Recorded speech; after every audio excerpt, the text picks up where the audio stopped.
नेठङ धुनी कुण्ड यो यस्तो एउटा यहाँ रहेको छ।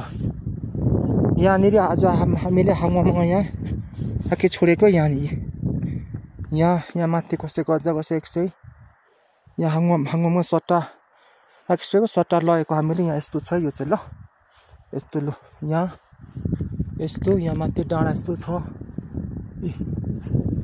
यता चाहिँ फोक्ताङलुङ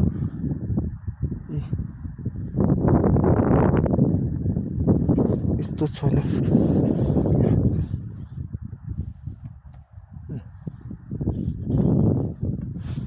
हो र आज 2082 सालको भाद्र 20 गते शुक्रबार यहाँ यस्तो रहेको छ हे पूजा लो।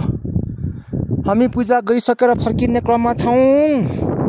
हामी आज 10 जना छौँ, 1 जना सहयोगी हाम्रो 9 जना यहाँले दर्शनार्थी तीर्थयात्री अम्बिका हिदेङ्गो, शङ्कर क्यादम, कमल चोङबङ क्याक, सुनिता क्यादम सुनिता चेमजङ खजुम है, मारुति श्रम्बा, रामप्रसाद योङहाङ, सन्जोहाङ तबेबुङ, त्यसगरी मनोता उखाबु, त्यसरी सोम बस्नेत, त्यसरी रामप्रसाद योङहाङ अघि मैले भनिहालेँ। जो हामी जम्मा यहाँ 10 जना छौँ अहिले। हामी अहिले फिर्ता भयौँ। यहाँ यस्तो छ, यहाँ माथि ढुङ्गा यसरी छ ल, साह्रै राम्रो सिन छ है। यो माथि चुच्चे ढुङ्गाको मुनि चाहिँ युमा थान बनाइएको छ है। यो चुच्चेको मुनि युमा थान बनाइएको छ यस्तो छ ल।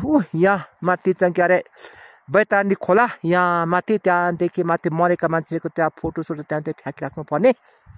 हामीले त आज कयौँ फोटो फ्याँकिरहेका आउँदैछौँ। अब उहाँहरू तन्त्र स्वर्ग जानेवाला छन्। हामीसँग आउनु त छैन, फर्किने छैनन्। यता फर्किने छन् भने फेजुम फे भेट्ने छन् बच्चाहरू लट्ठी मुरुद गर्ने हो। लो जा ठाले लो।